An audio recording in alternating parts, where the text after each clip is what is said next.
Hello everyone, my self उत्तम सिंह चौधरी और आज की क्लास में अपन पढ़ेंगे लाइफ प्रोसेसेस का लास्ट पार्ट। देखिए, ये वाला लास्ट वीडियो है, इसके बाद ये चैप्टर कंप्लीट हो जाएगा।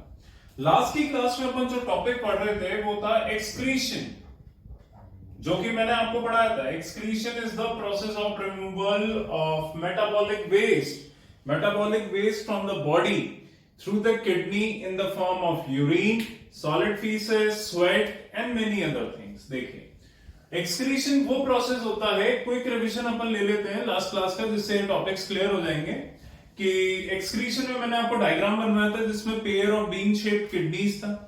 किडनीज क्या करती है? किडनीज के अंदर ब्लड आता है through the renal artery, that blood is purified, excess water is removed from that blood and that blood is sent back again to the body through renal vein. Then ureter is the tube which transfers the urine produced in the kidney to the bladder. Bladder is an organ which is elastic. It can store the urine double of its size. Then through the bladder, when the bladder is full, the urine is passed out from the body through urethra. And there is a sphincter present which helps in the holding of urine inside the bladder।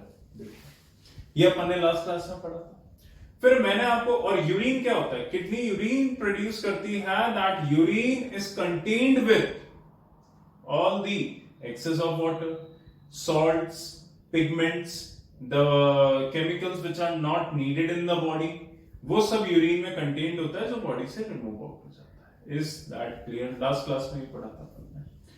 अब kidney के अंदर एक और छोटी main unit होती है, physiological unit of the kidney, जिसे कहा जाता है nephron. Nephron is the functional unit of the kidney which deals with whose main function is to purify the blood, to remove the waste substance from the blood. So nephron is that physiological, the functional unit of the kidney whose function is to purify blood. There are 1 million of nephrons in each kidney. ये भी मैंने आपको पढ़ाया था। अब बात करते हैं नेफ्रॉन का। देखिए, डायग्राम बहुत कॉम्प्लेक्स है जो भी मैं आपको समझाने जा रहा हूं। डायग्राम के साथ साथ इसकी फंक्शनिंग 3 स्टेप्स में समझनी पड़ती है। जिन 3 स्टेप्स को आपको क्लियर समझना पड़ता है, उसके बाद आपको नेफ्रॉन क्लियर हो जाता है कि नेफ्रॉन का डायग्राम भी क्लियर हो जाता है, नेफ्रॉन कैसे काम करता है, कैसे इसमें फिल्ट्रेशन होता है, वो सब चीजें भी आपको क्लियर हो जाती है। बात करते हैं आगे नेफ्रॉन, इसके आगे अपन बात करते हैं इसके डायग्राम की।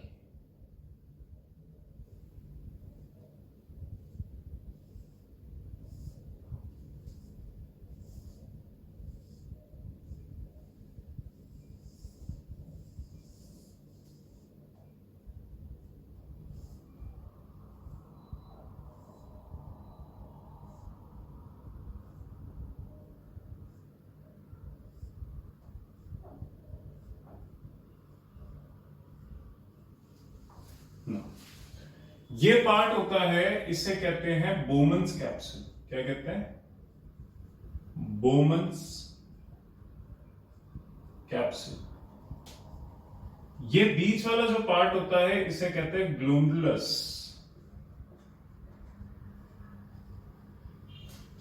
This is the tubule, TUBUL, tubule. ये पूरा मूव करता है। फर्दर ये लास्ट में आ जाती है आपकी collecting duct, collecting duct, and this is the urine which is produced by each and every nephron। देखिए क्या होता है, मैं यहां पे आर्टरीज डिनोट करूंगा रेड कलर से और वेन्स डिनोट करूंगा ब्लू कलर से। देखिए क्या होता है, ये रेनल आर्टरी की ब्रांचेस आती है यहां पे बोमेन्स कैप्सूल में, जो ब्लड लेके आती है, जो ऑर्टा ब्लड लाती है, फिर रेनल आर्टरी ब्लड किडनी के अंदर लेकर आती है। सो वो ब्लड फिर इसके पास जाता है, नेफ्रॉन के पास। सो ये प्रोसीजर होता है अपना, जिसके थ्रू ब्लड आता है। बोमेन्स कैप्सूल में जब ब्लड आता है तो तो ये बोमन्स कैप्सूल और ग्लोमेरुलस एक लेयर का काम करते हैं, परमिएबल, सेमी परमिएबल मेम्ब्रेन का काम करते हैं। These both work as a membrane. Membrane का काम क्या होता है? ब्लड में से, अब देखिए ब्लड में यूजफुल प्रोडक्ट्स भी है, वेस्ट प्रोडक्ट्स भी है। इनका सबसे प्राइमरी फंक्शन होता है कि ब्लड को टोटल अलग कर देना और सारे के सारे जितने प्रोडक्ट्स हैं बाकी के रिमेनिंग, जैसे वो वेस्ट है चाहे यूजफुल है, उन सबको अलग कर देना। वो सारे प्रोडक्ट इस ट्यूबुल के थ्रू होते हुए मूव करते हैं, इस ट्यूबुल में मूव करते हैं। जितने भी ब्लड लिक्विड होता है उस लिक्विड में से वेस्ट प्रोडक्ट भी अलग कर देते हैं और यूजफुल भी अलग कर देते हैं और वो उस ट्यूबुल में चलते हैं। सो जितने प्रोडक्ट्स हैं सब अलग हो जाते हैं। फिर इस ट्यूबुल को चारों तरफ से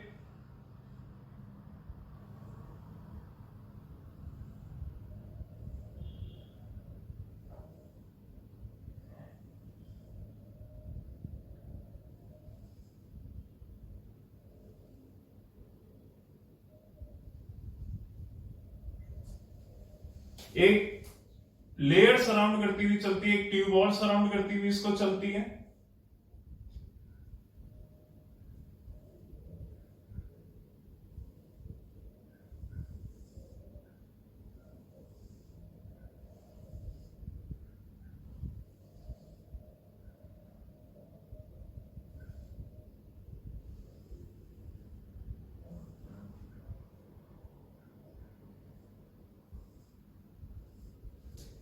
और ये लास्ट में जाके वेना कावा, रेनल वेन, क्या बोल रहा हूं मैं? Renal vein. इसको क्या बोला? Renal artery. यानी ये ब्रांचेस है, रेनल आर्टरी की ये छोटी ब्रांचेस हैं, ये रेनल वेन की ब्रांचेस हैं। अब देखिए हुआ क्या, यहां पे वेस्ट यूजफुल सारे प्रोडक्ट्स आ गए। इनको मैं ढंग से हाईलाइट कर देता हूं जिससे आपको ये डायग्राम क्लियर हो जाएगा।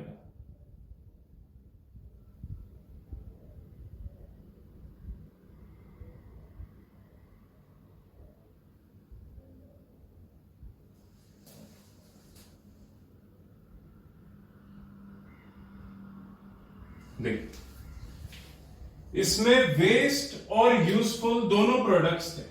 किसमें? इसमें वेस्ट और यूजफुल दोनों प्रोडक्ट्स थे इस ट्यूबुल में। इस ट्यूबुल को एक और ट्यूबुल ने सराउंड करा। इस ट्यूबुल का क्या काम था कि जितना यूजफुल प्रोडक्ट है उसको तो ये सेलेक्टिवली रीएब्सॉर्ब कर, यानी जो आपका यूजफुल प्रोडक्ट है वो सेलेक्टिवली रीएब्सॉर्ब हो जाए दो ट्यूबुल्स के बीच में। देखिए इनके फंक्शन तीन पार्ट में समझाऊंगा। पहला आता है अल्ट्रा फिल्ट्रेशन, दूसरा आता है सेलेक्टिव रीएब्सॉर्प्शन और तीसरा आता है यूरिन फॉर्मेशन। इन तीनों स्टेप्स को समझना। पहले की बात करते हैं, पहले स्टेप की, अल्ट्रा फिल्ट्रेशन की। तो अल्ट्रा फिल्ट्रेशन में आप ये लिखेंगे the blood comes to the nephron through renal artery in the Bowman's capsule and glomerulus. Glomerulus is a permeable membrane, is a membrane which differentiate the blood from its all components. सारे के सारे components separate हो जाते हैं tubule में और जो blood होता है वो लिक्विड पोर्शन वो अलग हो जाता है, जो आप ये देख लीजिए यहां पे इस वाली ट्यूबुल में जो मूव करता रहता है। जितना भी लिक्विड पार्ट है ब्लड का वो इस ट्यूबुल में मूव करता रहता है। ये रे ट्यूबुल इसमें मूव करता रहता है।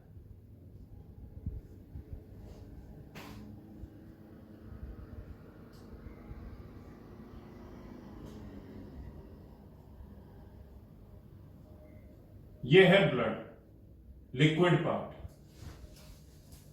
Liquid part of the blood जिसके अंदर सारे ब्लड सेल्स वगैरह प्रेजेंट है। ये ब्लड मूव कर रहा है। अब जो ये ब्लैक पोर्शन से मैं आपको शो कर रहा हूं ब्लैक मार्कर से, इसमें वेस्ट इस ट्यूबुल में और यूजफुल प्रोडक्ट्स है। पर जैसे जैसे जैसे जिस पॉइंट पे इस ट्यूब ने इसको टच किया तो जितने यूजफुल प्रोडक्ट्स थे वो तो इसने वापस रीअब्सॉर्ब कर लिए और वो ब्लड में वापस चले गए, और वेस्ट प्रोडक्ट थे वो सारे मूव होते होते एंड में यहां पे आ गए, जहां पे ये यूरिन के साथ मिक्स हो जाते हैं, किडनी से बाहर निकल के ब्लैडर में स्टोर हो जाते हैं और बॉडी से रिमूव आउट हो जाते हैं। सो अल्ट्रा फिल्ट्रेशन में अपने सबसे पहले आता है the blood comes to the Bowman's capsule through renal artery, then through the glomerulus, which is a permeable membrane, the liquid component of the blood, and all the waste and useful products are transferred into the tubule. Now, अब दूसरा topic आता है selective reabsorption. The tubule that surrounds the main tubule selectively reabsorbs the useful products which are needed in the blood, like amount of water, little bit amount of water is reabsorbed, glucose, amino acids, vitamins, proteins जो body के लिए useful है वो सारे reabsorb हो जाते हैं blood में, and the products which are not required for the body like creatinine, urea, ammonia, that all remains in this tubule, that transfers to the collecting duct. तो ये आ गया सेलेक्टिव रीअब्सॉर्प्शन। लास्ट आता है the waste products which are not needed in the body are moved to the collecting duct where they are combined with the urine and they are transferred to the bladder from where they are removed out from the body. Then the purified blood then goes through the renal vein again to the body. Renal artery के through blood आया, blood purify हुआ, purify होके renal vein के through वो body में वापस चला गया। ये काम था एक नेफ्रॉन का। किसका? नेफ्रॉन का। सिंगल नेफ्रॉन का वर्क था ये। अब कितने सारे नेफ्रॉन्स प्रेजेंट होते हैं ईच किडनी में जो ये सारा फंक्शन करते हैं। इनका कंबाइंड इफेक्ट होके यूरिन फॉर्म होता है और जो यूरिन फॉर्म होता है वो ब्लैडर में जाके स्टोर होता है, देन बॉडी से रिमूव आउट हो जाता है। So the main unit in the kidney which is producing the urine and purifying the blood is nephron. Is that clear? इसका फंक्शन 3 स्टेप्स में तुम्हें लिखना है। ये डायग्राम इसको देख लेना, मैंने बनाया, इसको समझ लेना। The blood comes to the renal artery in the Bowman's capsule, there is a glomerulus, a membrane present which separates the liquid component of the blood to the all the waste and useful products of the blood. The waste and useful products move through this.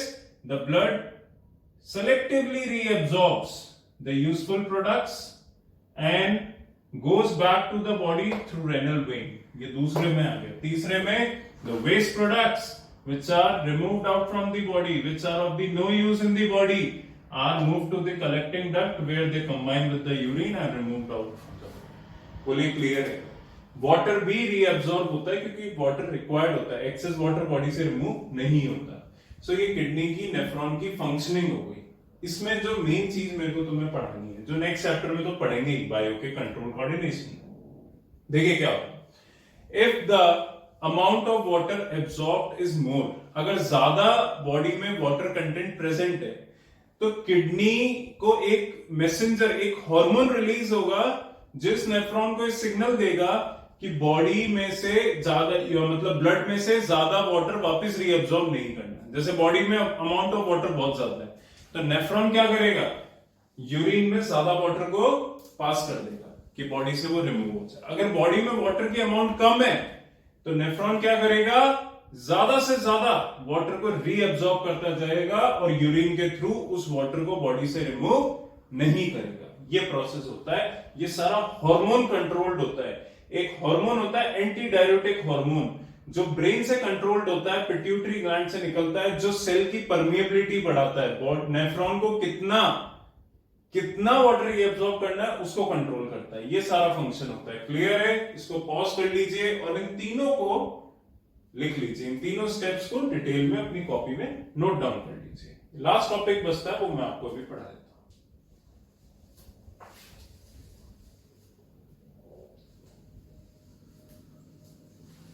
ना।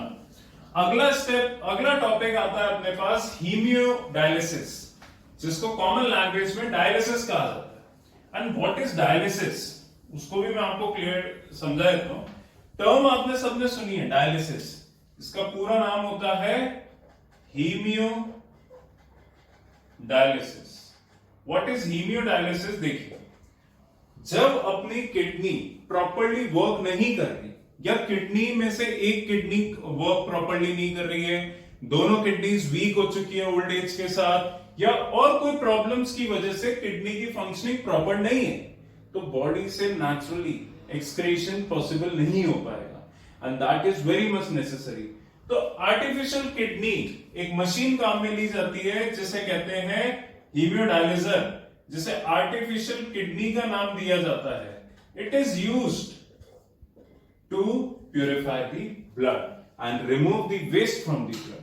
तो artificial kidney जब काम में ली जाती है कि blood को कैसे प्यूरिफाई करा जाए, अब ये डिपेंड करता है डायलिसिस। अगर किसी की किडनी ज्यादा वीक नहीं है तो he has to go for the dialysis in 2 to 3 days। किसी की बहुत ज्यादा अगर किडनी खराब है, he has to go the dialysis through daily. तो ये डिपेंड करता है कि पर्सन की, पेशेंट की किडनी कितनी ज्यादा डैमेज्ड है, कितनी वीक है, उस हिसाब से डायलिसिस की रेट डिफाइन होती है। अब डायलिसिस में होता क्या है, बॉडी में ऑर्टा होती है, ऑर्टा के थ्रू, इंजेक्शन के थ्रू, एक ट्यूब के थ्रू ब्लड लिया जाता है। ऑर्टा के थ्रू, जो अपनी ऑर्टा होती है, हैंड में जो ऑर्टा प्रेजेंट होती है उसके थ्रू ब्लड ले लेते हैं। डीपर प्रेजेंट होती है, अंदर प्रेजेंट होती है। ऑर्टा के थ्रू ब्लड लेके उस हीमियोडायलिजर मशीन में पास करते हैं। अब मशीन की फंक्शनिंग क्या होती है, देखिए, मशीन में सबसे पहले एक लेयर प्रेजेंट होती है जिसे सेमी परमिएबल मेम्ब्रेन कहा जाता है। सेमी परमिएबल मेम्ब्रेन, ये लेयर क्या करती है, ये सबसे पहले जैसे नेफ्रॉन वर्क कर रहा था, ब्लड को अलग कर देगी और सारे कंपोनेंट्स को अलग कर देगी। फिर एक उसमें फ्लूइड प्रेजेंट होता है जिसे कहते हैं डायस्टाइलेट। इस फ्लूइड का क्या काम होता है, देखिए, ये ब्लड में वापस मिक्स होता है। ये ब्लड के अंदर सबसे पहले तो उसका पीएच कंट्रोल करता है। इसमें बाइकार्बोनेट सॉल्ट्स प्रेजेंट होते हैं जो ब्लड का पीएच मेंटेन करते हैं।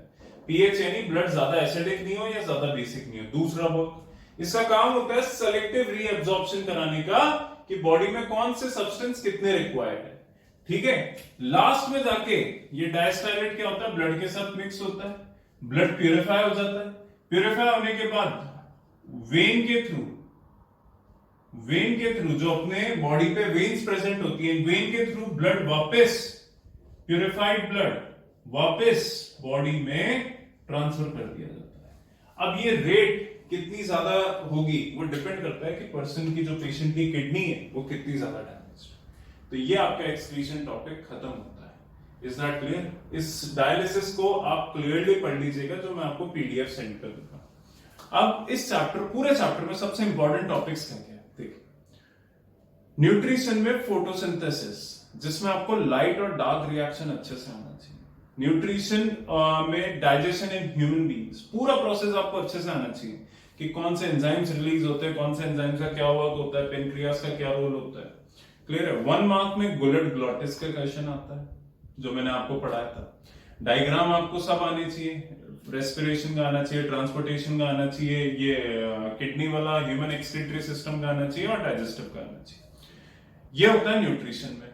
न्यूट्रिशन के बाद आते हैं रेस्पिरेशन में। तो रेस्पिरेशन में एरोबिक अनएरोबिक का डिफरेंस बहुत जरूरी है। वो पूरी साइकिल आपको पता होनी चाहिए कि ग्लूकोज, पायरुवेट, फिर एरोबिक, अनएरोबिक और प्लांट्स में कैसे बनेगा, जो मैंने आपको पढ़ाई। Is that clear? Plants night time में जो होता है अपना रेस्पिरेशन करते हैं, और वो क्यों करते हैं। तीसरा आता है ट्रांसपोर्टेशन। तो ट्रांसपोर्टेशन इन प्लांट्स में टर्म्स आपको आनी चाहिए, transpiration, translocation, ascent of shape, xylem और फ्लोएम का क्या यूज होता है। Is that clear? Transportation in human beings, इस पूरा चैप्टर का सबसे इंपॉर्टेंट टॉपिक। कभी डायग्राम आ जाए कि draw the diagram of human heart, तो वो प्लस डायग्राम मत बनाना। डायग्राम डिफरेंट होता है, जो मैंने आपको बताया था उस दिन पीडीएफ में भी आपको डायग्राम भेजा हुआ है। वो प्लस डायग्राम वर्किंग समझाने के काम में आता है, ठीक है। Is that clear? ट्रांसपोर्ट, फिर आता है एक्सक्रीशन। एक्सक्रीशन में ह्यूमन एक्सक्रीटरी सिस्टम, नेफ्रॉन की फंक्शनिंग इंपॉर्टेंट है। ये तीनों स्टेप्स जो मैंने लिखे थे, इसको इस फॉर्म में पढ़ना। और artificial kidney last topic. Excretion in plants वो इजी टॉपिक है कि CO2, O2 ये प्लांट के एक्सक्रीटरी प्रोडक्ट्स होते हैं, गम्स, लेटेक्स, रेजिन्स, ये मैंने जो आपको पढ़ाया था। डेड लीव्स जो होती है और जो प्लांट्स के फ्रूट्स होते हैं, bark of the tree shed हो जाती है, वो सब चीजें वो एक्सक्रीशन में आता है। सबसे इंपॉर्टेंट अभी भी मैं आपको कह रहा हूं, कोई भी फंक्शनिंग आ जाए उसको आप पूरा पेज भर के ना लिखें कि आप थ्योरी लिखे जा रहे हैं, पैराग्राफ्स बड़े बड़े बनाए जा रहे हैं। नो, हमेशा अगर किसी भी टॉपिक को आपको एक्सप्लेन करना है, चाहे वो nutrition, digestion in human beings है, या रेस्पिरेशन इन ह्यूमन बीइंग्स है, या नेफ्रॉन की फंक्शनिंग है, ह्यूमन हार्ट की फंक्शनिंग है, try to write in the points की फॉर्म में लिखने का आप ट्राई करें। आपका आंसर कभी गलत नहीं होगा। Is that clear? Thank you so much.